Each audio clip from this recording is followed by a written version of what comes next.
বাংলা লোকগানকে নতুন মাত্রা দিয়েছিলেন মমতাজ। একটা সময় মূল ধারার রাজনীতির সঙ্গে জড়িয়ে যান তিনি। জানা যায় তিনি প্রথমে বিএনপিতে যোগ দিতে চেয়েছিলেন, সেখানে সুযোগ না পেয়ে পরে আওয়ামী লীগের রাজনীতিতে যোগ দেন। এরপরই বদলে যেতে থাকে তার ভাগ্য। তেলবাচির গান আর চাটুকার কথা বার্তা দিয়ে দলের প্রধান শেখ হাসিনার খুব কাছের মানুষ হয়ে ওঠেন। পেয়ে যান জাতীয় সংসদ নির্বাচনের টিকিটও। 2008 সালে নবম জাতীয় সংসদে মহিলা সংরক্ষিত আসনটি বাগিয়ে নেন।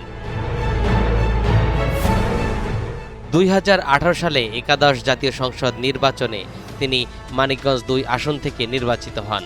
তবে 2024 সালের দ্বাদশ জাতীয় সংসদ নির্বাচনে তিনি স্বতন্ত্র প্রার্থীর কাছে হেরে যান।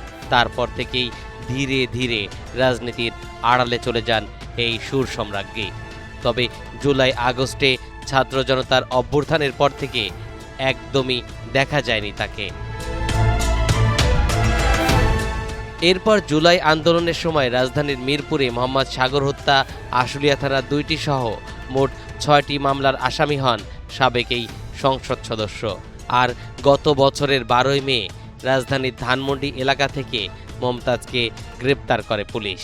পরে 4 দিনের রিমান্ডে নিয়ে জিজ্ঞাসাবাদ শেষে তাকে কারাগারে পাঠানো হয়।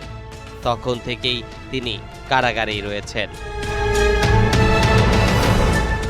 অবশেষে দীর্ঘ আইনি প্রক্রিয়ায় আজ কণ্ঠশিল্পী মমতাজ বেগমকে জামিন দিয়েছে হাইকোর্ট। সোমবার বিচারপতি মোহাম্মদ খায়রুল আলম ও বিচারপতি ABM রবিউল হাসানের বেঞ্চে এই আদেশ দেয়। মমতাজের পক্ষে শুনানি করেন জ্যেষ্ঠ আইনজীবী মোতাহার হোসেন সাজু ও ব্যারিস্টার সারা হোসেন। মোট 6টি মামলার মধ্যে 3টিতে আজকে বেল পেয়েছেন তিনি। আরও বাকি আছে 3টি মামলা, যেটিরও রুল দেওয়া হয়েছে। 3টি মামলা রুল হিয়ারিং থাকায় আপাতত মুক্তি মিলছে না তার। তরিকুল ইসলাম, NTV অনলাইন।